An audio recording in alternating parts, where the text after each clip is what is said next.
YouTube. Twitter, YouTube, camera, Facebook. Just blown his mind of all the technology that we're doing. My mind. Okay. Ladies and gentlemen, we are live on about 8 Twitter, YouTube, Facebook, Instagram, camera, everything else in the world. Live on this mini. This thing's interesting because we have our own launch radio studio now. I'm excited. Me too. Pretty excited. Hey, happy pre-New Year. Happy pre-New Year. Like, it's almost 2020. I mean, we're like hours away. I graduated high school 10 years ago. 20 years ago. 10 years ago. I graduated in 2000. I was the class of 2000. That was like the cool class to be. I mean, now that everyone knows how old I am. Time flies when you're having fun. 20 years ago, I graduated high school. It's crazy. It's bizarro. What year did you graduate? Class of 2000. Oh, same. Yeah, same year. How bizarre is that? Same remember year. when we were like the 0-0 group? Do you remember? It was like the cool thing to be. It was like, look at us guys. Because we got it on the decade. Yeah. Yeah. And our was 0-0. Who could say that? But not many people, which is why it was so cool to be class of 2000. And like the class of 1900, do you think they had like little tassels that had 0-0 on them? How did that work? I wonder how. There was like 4 people graduating high school in 1900. That's why class of 2000 was the coolest year ever. Rad. Episode 30. This is the final episode of 2019. Of 2019. And we are finishing 30 episodes. Super strong. Of Launch Radio. Finishing strong. I think so too, right? I mean, it's we're just trucking and along. we're not sick of each other at all. There haven't been any, WWF fights. Not that's on the camera, at least. Not that's not that we show. After the show, I have a front yard, and sometimes there's a rumble, like Step Brothers movie. So sometimes post-show, we have a Royal Rumble in the front yard. Maybe we'll do a post-show video one day of like, what does it look like post-show with these two? Behind the scenes. That's the goal. We're going to provide some behind the scenes. And Happy New Year to we're joining as we go along here. There's a couple of networks we're new on today. Well, there's one network, and it's mostly YouTube. And excited to have YouTube here. Twitter joined last week. Facebook we have now, and we're just excited overall to be on these things. And I do my Launch TV live once every few weeks, and I answer questions. And so people come into the feed and it's chat. So it's good to have more and more people communicating, talking, and chatting with us while we're live. And last week's was really interesting. We had a lot of people that were into the psilocybin. We sure did. Topic, which I actually think is like amazing. By the way, I had a 10-year-old tell me that she wants to do magic mushrooms. And I was like, I'm sorry, what? Where did you learn that from? A 10-year-old. I'm like, I don't understand. Wow. Where's your parents? Wow. But she said the little boys in her school told her about magic mushrooms and cocaine. I'm like, I'm sorry, what? Like, that it's just, I was playing with baby dolls at 10 years old. I don't understand these kids. Like how the world is changing from even our 20 years ago, which seems like 20 years ago. Had she said, I'm interested in psilocybin, my mind would have exploded right there. Full mind blow. Explode. But for her to say magic mushroom was a whole other, like, she's like, I just want to trip. I want to get high. I'm like, what? Wow. Yeah. So, scary. Last week we talked about all of that microdosing, the future of drugs. We talked about ADHD, Adderall, just different medications, how things affect people. And we really like doing that here. And I feel like today we have a doozy for them. We have quite a fun topic for everyone. I've been into doing DNA testing and like the genealogy and the whole family history for a few years now. And at first, I didn't really think anything of it, of sending in my DNA and like, I don't know, here you go. The privacy policy says you're not doing anything with it. Well, I guess nothing's, I guess we're I guess I'm okay. Mm-hmm. And then more reading, they already have my DNA, so what the hell. But today's topic is about these at-home DNA testing. Especially, I know a lot of us get it for Christmas, or we gift it for Christmas because we want to build our family tree and we want to know where we're from, and we don't really think through the possibilities of like, where does this DNA go to? Are there policies of any sort or any sort of infrastructure around what these companies are able to do? So you mentioned that you had been thinking about doing it. Did you actually get it? I did. Yeah, I've built my full tree from nothing over the last 2.5 years. Into I think I have like 1,100 people on the tree that I've built. And that's on Ancestry DNA, yeah. Okay. And I've discovered some mind-blowing, family-altering stuff. And you read about this stuff like, I found my long-lost sister I didn't know I had. Yeah. Like, hey, Dad, what were you doing? Mm-hmm. Like 10 years ago or whatever.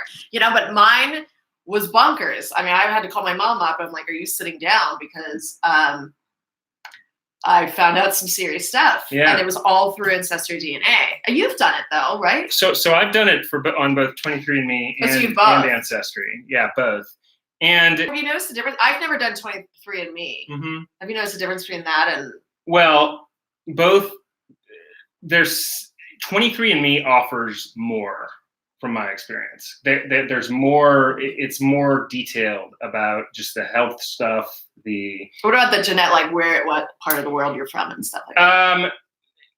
Oh well, there's two different things because 23andMe is more Ancestry is more about the family tree and that side of it, while 23andMe is more about the genetics and focused more on the health stuff and all that. So it expands in that realm. While Ancestry is more about your genetics with your family tree. 23andMe's family tree side of things is still, I think it's in beta. They're still developing their family tree side of things. So I guess you could say both companies have their strengths and weaknesses right now from what I experienced on them. Now, I've done my family tree on Ancestry.com, but when I was doing my family tree on Ancestry.com, it was pulling stuff like funeral homes and from when you buy a house, it was pulling all the local from all the local so that's how I built my family tree on Ancestry, was from funeral home records, from funeral records and from cemeteries. So I've got all my relatives like gravestones and stuff, photos. Oh yes, I have that too, that it pulled. So when I did it on Ancestry, it was using that material. And then I just had the Ancestry genetics done recently. So I actually need to look into how it's pulling the genetics and tying that in with the tree. Right. But I do think people get mixed up that Ancestry for a while just used like public record stuff as far as when people were dying and when people were buying houses and when people were in jail and when people were, all of that stuff. And so I have done both, and I found that both have their strengths and weaknesses as far as what their focus is. Okay, so I have two questions. Yep. One, what did yours show that you are? And two, has any of your other family members done it yet? So my brother did Ancestry. He did Ancestry. Okay. And my parents did 23andMe. Oh, they have done it. They did do 23andMe. And, I found out from the genetics on 23andMe from my parents that we're mostly European, England and Finland and Sweden and Switzerland and France, all of those. But I did find out my dad is 20% Eastern European. So he's got like Polish and some Ashkenazi Jew in there. Oh, yeah. And then we had like the 0.5% sub-Saharan, like South African. It says something about the sub-Saharan South African on both sides. But my dad was more blended with Eastern European than my mom, who was like 80 or 90%, English, Switzerland, France. So interesting. So mostly, I turned out, my results were pretty much 90% of that, those countries, England, France, Switzerland, Finland. And then I had like 8 or 9% Eastern European from my dad. And then I had like a little bit of Ashkenazi Jew and a little bit of like Sub-Saharan South African, and then like a little bit of like Spain and such. So no surprises at all yet. Has anyone done the tree yet within the? I've done the tree on Ancestry for my, pulling records. Right. I have not done the tree on 23andMe, but it's still new on 23andMe as far as combining it with the genetics. I haven't looked at the genetics side. When Ancestry first came out with the DNA testing, it was like $9. I'm like, sure, why not? Here, have a little cotton swab in my mouth. And here you go. Yeah. And I started building the tree, Mm-hmm. and I was a little like,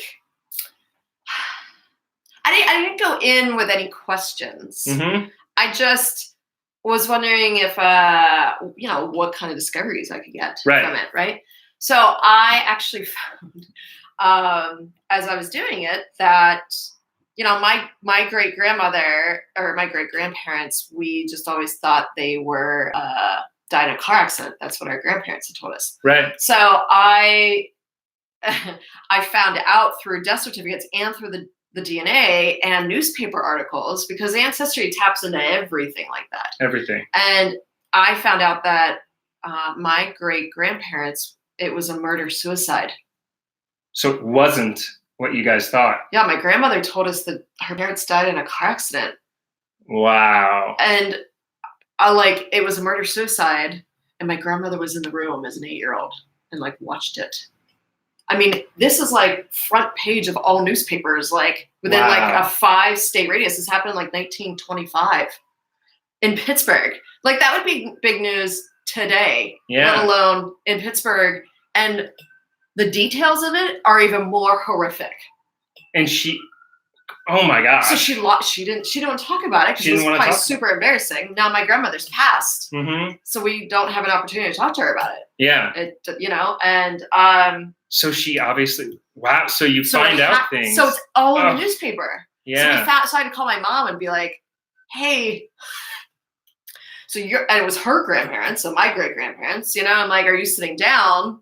My mother had a really strained relationship with her mom for quite some time until much later in life. And she couldn't, and she wishes now she could talk to her mom about it because it's in the newspaper. This 8-year-old's running in and screaming, oh, I just watched mommy and daddy kill mommy. And so my and the whole thing is that my great-grandfather had 3 months to live. He had been diagnosed with TB, and he was of a jealous nature. And he didn't want to leave his wife, my great-grandmother, behind. So he cut her throat with a paring knife, almost to the point where her head was cut off, then cut himself. So blood everywhere. It was not like a gunshot done. We're using the tiniest little knife to cut each other's heads off. It was horrifying. So and my grandmother, as an 8-year-old, standing in the room, just And you found this out on Ancestry.com. Yeah. From the reports, from the genetics. I found it all from the newspaper. My grandmother, as an 8-year-old, a black and white picture of her on the newspaper. So I had to call my mom and be like, let's sit down. I have some serious shit to tell you. And then, of course, all the death certificates. I'm looking at all the death certificates. It's hemorrhage due to murder-suicide, cut with a paring knife. And I'm like, it was very family-changing, as you can imagine. So she had to call her sisters up and tell them, no one knew. This was the family secret, apparently. So, okay. So it makes one wonder if, do we think that with genetic testing, we're finding out things that we didn't previously know were the case. And it really makes one wonder, does it allow us to find out things that we didn't want to know otherwise? Right. And is that a good or a bad thing to know? Right. A lot of people would look at these things and be like, I want to know everything. I want to know about the past. I want to know about my ancestors. Tell me everything. Great. I'm more into I like to know things. So, Me too. so, I was whatever's being thrilled. kept, that type of thing. But I also am sensitive to some people don't want to know. So, but it really is quite eye-opening what you can find out. And what you were describing is a direct example of that. Incredible stuff. And I've been able to go back all the way into the 1600s. And apparently my family on my mom's side were early colonial settlers in the U.S. Like they created apparently like bizarro. And in her DNA, it shows that she has colonial settler DNA. Now mine, I always thought, and I was always really good at microbiology. Yeah. So I always thought you got 50% from your mom and 50% from your dad. I thought it was just split. I didn't realize that you could get more genetics from one side or the other. So when I did you can tell how good I was at microbiology. I should have known this shit. But so when I did mine, I show 60% Croatian, Serbian, Mongolian, which is my dad's side. Yeah. And the rest is my mom's British, Irish, Scottish. And I was so blown away that I'm actually more Croatian and more Yugoslavian than I am the other side, And that can happen with each sibling. It could be one side or the other. And when you have your parents do it, it's really interesting because it lets you know which side you have more. Well, and it helped me having her DNA because my brother's done it. My sister thinks it's like the worst thing ever. She refuses to do it. She says the government uses it. Wow. She's like a district attorney in Pennsylvania or something, so like she would know. But like, what? At some point, what do you do? Yeah. They have your DNA off of everything. Do you know what I mean? Like, whatever. Here, I have a cotton swab inside my mouth. Yeah. I don't care. But I think that's a fascinating aspect of it. And I think it gets people to the bigger question of what's the long term of this, and what direction is all this DNA testing going? And you sent me some articles yesterday, and I sent you. We both were exchanging videos, and we both were like, "Wow! Like, look at how much is out there about what's happening with this, DNA testing." It's really gotten big in the last few years because people have been doing this for a while, and they were like, "Oh, it's fun," but it's been fun to find out about your family. But the fun is becoming very real in how much we can track with DNA and what it reveals about some big things. The two biggest things from what I'm seeing are how it connects to health and how it can almost predict diseases, which 23andMe does. I think Ancestry does too, but 23andMe gets really deep into it. And crime tracking. Yeah. And being able to, because you leave DNA wherever you go, and so criminals, at the crime scene, they're able to get DNA and then through other people that match, effectively track the person down. Well, and it's to your point within police work. Yeah. There's now geneticists and genealogists that they hire within the department now that handle the DNA testing, and they're the ones going on all of these, fact-finding missions through GED Match and all of these other sites, and are able to discover. Like I sent you. There was a boy who was abducted when he was a newborn in 1965, and they found his parents just like a month ago, and it's things like that it's they were able to get, the FBI was able to track through it, and he was abducted as a newborn from a nurse that posed as a nurse, wasn't.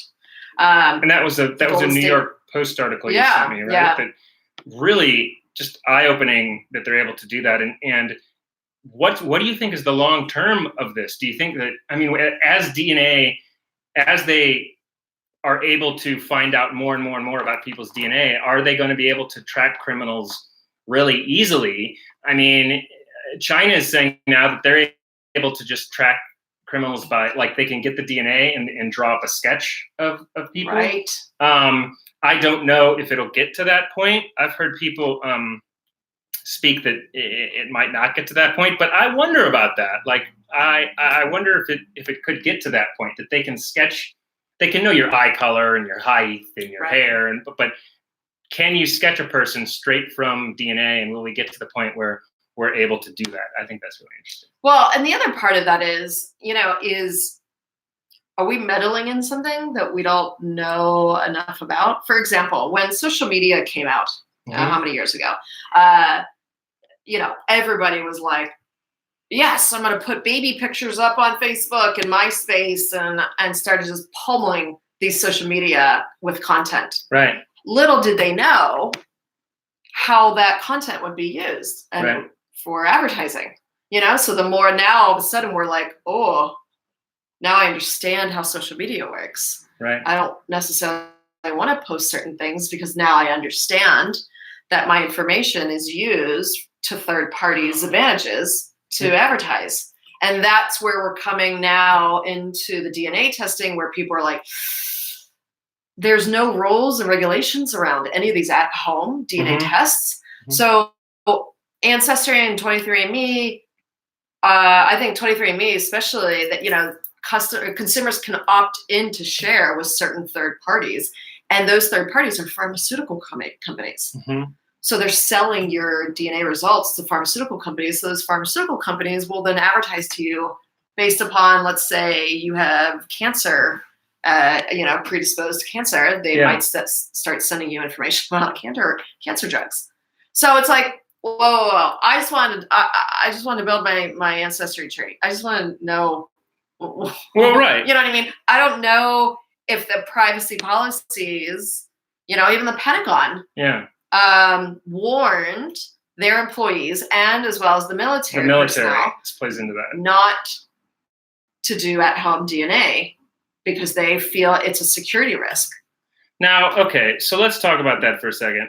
So the military, the Pentagon was warning about that, and people were concerned about military members being at risk because they find out that they have, from DNA testing, they find out that they have, either psychological illness or what would it be, a physical illness that they didn't know about or prone to something, and it would make them not as not technically eligible for the military, or would hurt their status in the military, right? That's what that article was talking about, right? Well, I think members. It's more a security risk. Like you're putting like my sister, for example, when I told her I took the DNA test, my brother's taken it, and my mother's taken it, she was like, great, my DNA is out there. I'm like, okay, your DNA is not out there, ours is. But she also works for the government, and she said, they use that. They take our DNA and use it. And I'm like, okay, well, what am I going to do now? It's already out, But to her point, she feels that it's a security risk. They can do whatever they want with that DNA.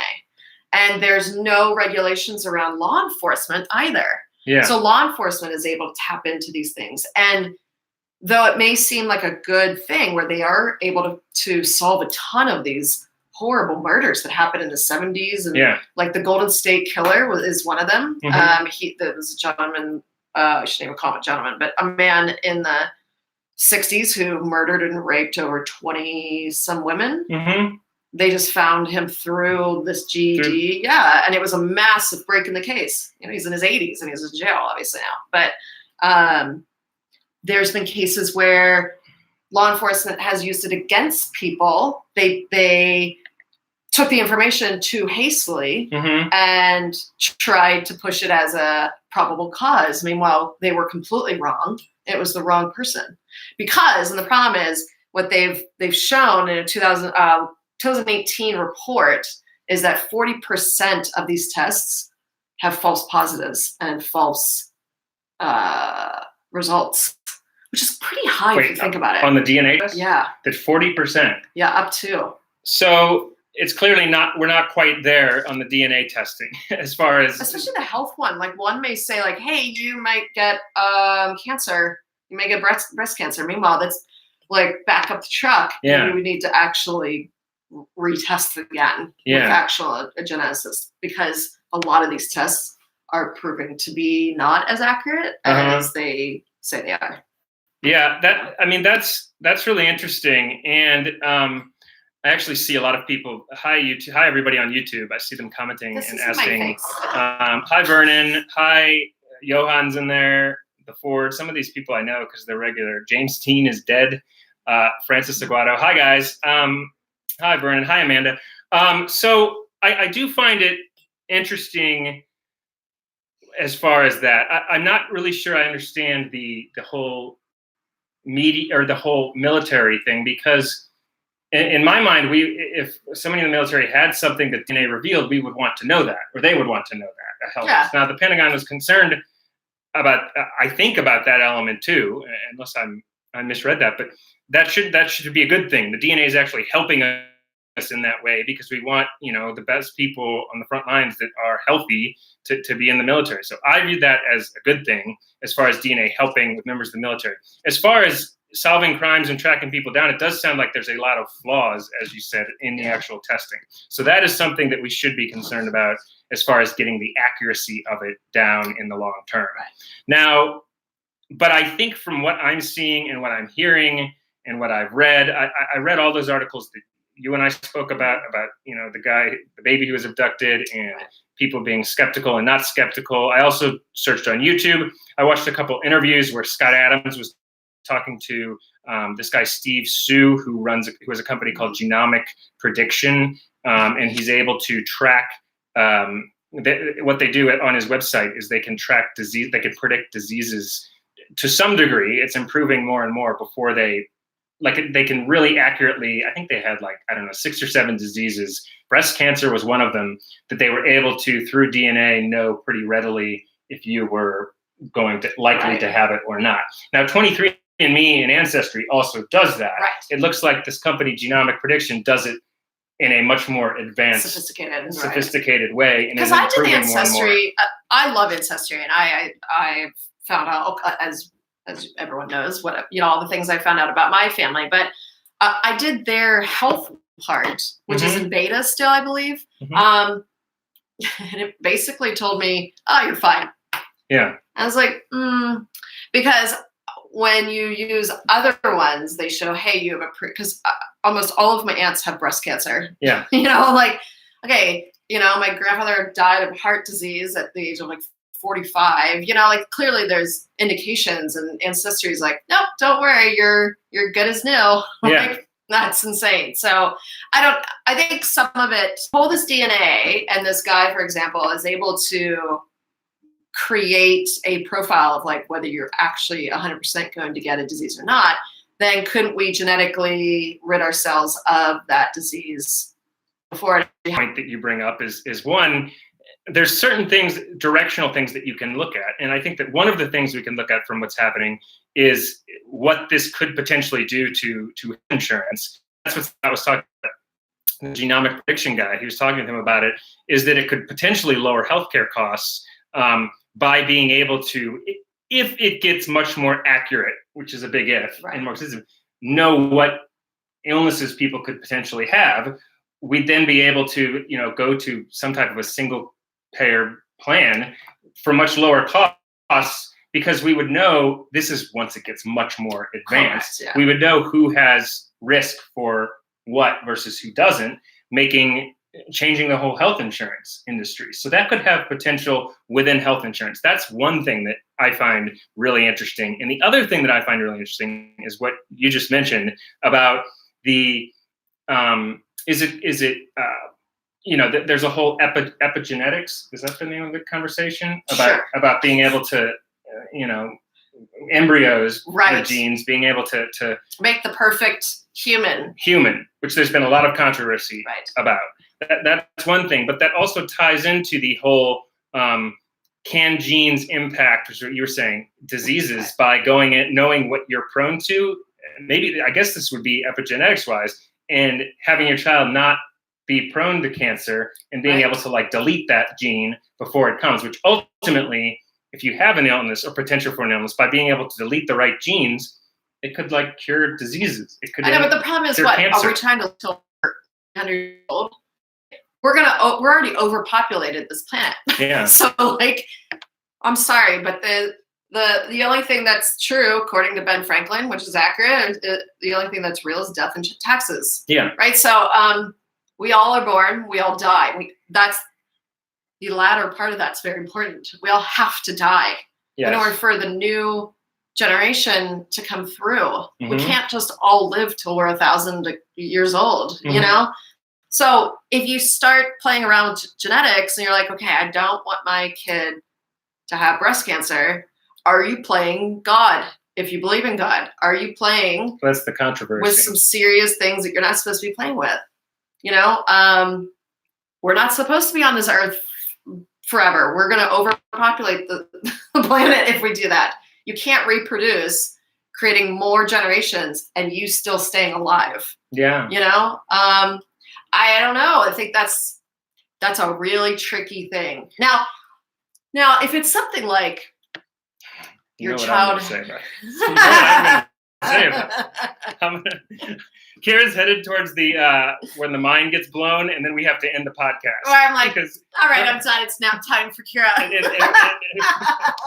She builds it up, and then I just remind, and then we just end the podcast. And it's like when we try to do that, Geoff just likes to blow my mind. Where I'm like, I didn't even see that coming, and I'm like, okay, nap time. So we're headed down that road, but keep going. Yes.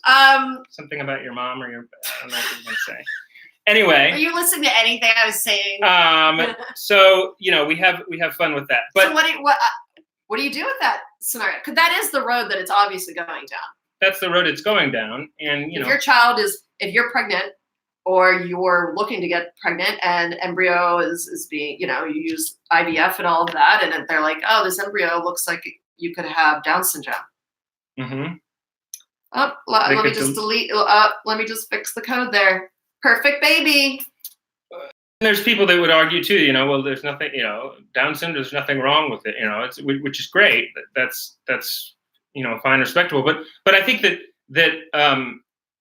I think it's easy to say, are we playing God or whatever? But there was a time where if you would have told them on the Oregon Trail that there were going to be planes flying over with people going thousands of miles, they would be like, we're not God. God flies. That's very dangerous and scary. That would be God. Like that was God to them, and they're like, we're not God. We can't fly. Yeah, but they also ate each other when they hit like blizzards, and they started eating each other. So I don't know, Geoff. I don't know if that's a good example. And they'll come back and they'll say that about us. I get like a 6.5 on the mind blowing scale there. I'd say a 5.5. Okay, mark it down a little bit. Anyway, so I think that it's. I'm just looking at comments on YouTube. Hi, everybody. What's the greatest of all time? Hi, Rod, Vernon, everybody. So I think that it's very. What's going to happen with that is an intriguing question that we don't quite have the answer to. There's controversy around it, but I do think that that's the direction this is going. I think that genetics and gene testing are going to do a lot in a lot of realms, and we're not there yet. We're not really close to there yet, but we're getting there. But I also think that it is a very intriguing question about where would that lead long term. Well, it's interesting because I'm reading some of the comments on YouTube, and there's a lot of secrets, right? Mm-hmm. People keep secrets. Mm-hmm. Like my family secret that my great grandparents, it was a murder-suicide. That would have never been known. I mean, we would have never found that out had there not been a company called Ancestry DNA. Do you let that lie?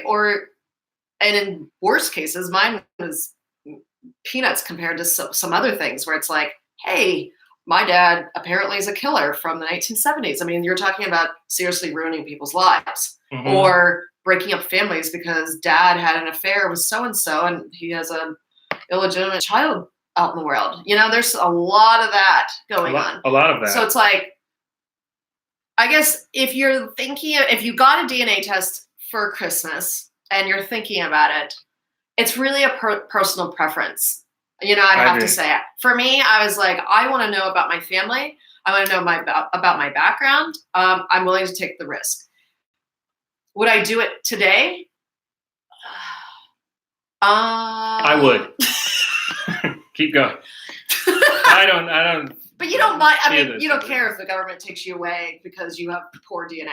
No.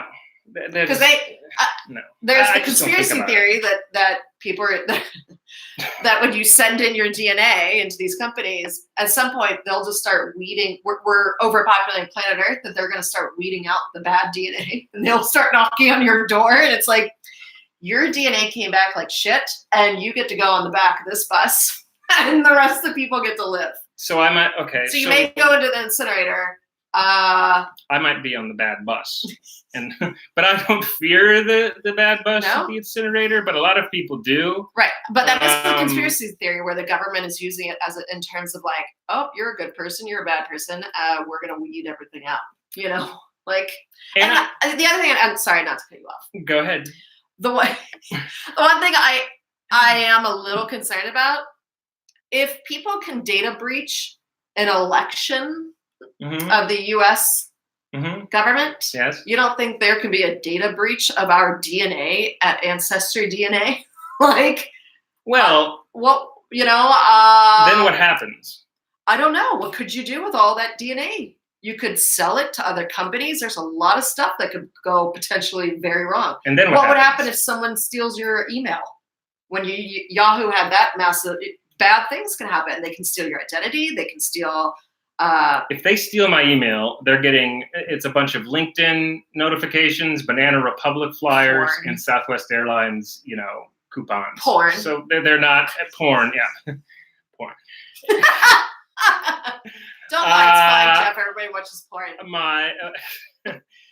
It's just like insane that I just don't worry about those type of, like, I'm sensitive to people who do worry about that, but I don't really get worried. But I think it's fair for people to worry. Like, I'm not going to tell you not to be concerned about it, but even with the new people, maybe like Kira, I don't think she said yes or no. What? She would. You like teed it up, and then I go, I wouldn't. And then yeah. Never. Yeah, you interrupted me as I'm doing my whole like. I interrupt her a lot. Go ahead. Okay, so I'll tell you this: in Ancestry and in 23andMe, you can opt out of sending your DNA into research mode. Yes. I opted in. You opted in. So, obviously, I'm still very fascinated with the entire thing, and I trust that the privacy policies in place are there to protect me. Would I be surprised if one day there's an extra Kira running around that looks exactly like me and they decide to clone me? No, I would not be surprised that they just decide to take my DNA and do something weird with it. I would be fascinated if I saw like another me running around. I'd be like, hey, Geoff. I'd be like, so you're the genetic? I'd bring him on the podcast. So we would interview our clone selves. Our clone selves. So if you're out there, clone selves, we want to bring you on, Launch Radio as the genetic. You have to be worried though, but 23andMe is like, But what you were saying about that, I do think in their private policy, even if you opt in for the research, they still don't give it to giant open government. They give it to pharmaceutical companies. Are you sure about that? Yeah, I read it. And you got to believe everything you read. I thought that they still keep it. No, 23andMe is like, it's ours now, and we can spread it to everywhere. Okay, so Spencer's Mustache says, by the way, people on the podcast, I'm mentioning names of people on our feed, so we're going to start He's not just like blatantly like. Because I like to have these, I'm not just thinking of names. These are people on YouTube. Hi YouTube viewers. So like Spencer's Mustache, who's one of the viewers, says, how do you know that you're not the clone? See? I may be the clone. Spencer's Mustache. He got it. Gets a check. Nice work. It's an 8 out of 10. I'll give you that. See, you blew Kira's mind, Spencer's Mustache. Okay, and Vernon's, he says the cannibalism is happening recently. I don't know about that because you're talking about ancient people who would just on the Oregon Trail or whatever. Well, actually, you know what else I wanted to say is in Australia, that those health insurance companies are allowed to use your DNA against you in your policy. Here, we have laws against that, where insurance companies cannot use it against you in terms of whether or not to insure you. Australia, not so much. They're able to use it against you. Wow. That's bad deal. Where it's like, oh, you've got cancer in your family? Sorry, you're denied coverage. That's bad. Well, that's the whole question with the health insurance. But I think ultimately in the long term with that it will improve health insurance prices, that will be a positive thing. But I'm more optimistic. She's not optimistic. I'm not. It's not that I'm a half empty glass. I'm just realistic. You know, like I'm not idealistic. I'm reality. Right on that topic. Where's there? Oh, there is cannibalism, by the way, happening in remote parts of the world. There is okay. So Vernon mentioned that, and then there was one other where Josh Link says, I'm pretty sure the whole DNA testing thing is basically more of the same. Google infiltrating our entire vexed. I mean, who wouldn't be surprised if Google was like, yeah, everyone. We haven't really talked about my past with Google. I used to work at Google as an employee, so I have a very screwed thought. Former Google employee. Or called ex-Googler is what you're called when you're no longer employed. Ex-Googler. Yeah. So I have my own opinions about Google, which we could talk about into the new year. But I would be surprised to you and to that comment that it is something behind Google. Though I will give you a little snippet. I think in the next 10 years, my prediction is that big tech and big companies and all these big we own everything. That's gonna slowly go trickle down. Really? I don't think they're gonna be the big behemoths that we have all known to be. I think governments are gonna start to get their hands and I would agree. Put some control over this stuff because it's getting way too out of control. YouTube doesn't know how to police anything. Instagram just polices everything. Same with Facebook. You know, so I think these big behemoths like the Googles and the Facebooks of the world and Twitters, I think it's going to be shifting a little bit. That's my prediction for the next 10 years. I find that fascinating. And I think that you're actually accurate there, that's the direction. I think we're all getting much smarter about what these companies do and what they don't do. And I think we're getting hip to their game. Let's put it that way. And Josh said it's some scary Orwellian shit that's happening with them being able to regulate, like who's going to regulate it? I mean, who's going to tell them who they have to insure? And we've done podcasts on it. If you guys haven't watched it, we had a fiery podcast about how do you regulate any of this? Whether it's your DNA data, all of the privacy, we're already on the internet. We're already there. All our shit is out there. Instagram, the minute you post something, they own it. That's no longer yours. Well, so it's stuff like that where you're like, okay, now what? That's my thing. That's where I'm with the privacy thing. Where I figure like everything's public anyway. Right. Like everything's already public. So what more do they want? Like they can just. I mean, that was my thinking when I did the DNA testing, where I was like, if I go to the bad bus and I'm incinerated, whatever. I had a great life and I lived it well, you know? Yeah. I'm not one that if I'm drowning, I'm going to be like, I'm going to be like, all right, maybe it's time. Like if we're going off the cliff in the bad bus, then, we'll just. I'm not screaming. I'll be like, all right, on to the next life, you know? We'll all hold hands and just say, if that's the direction See things you are going. In this life or the other.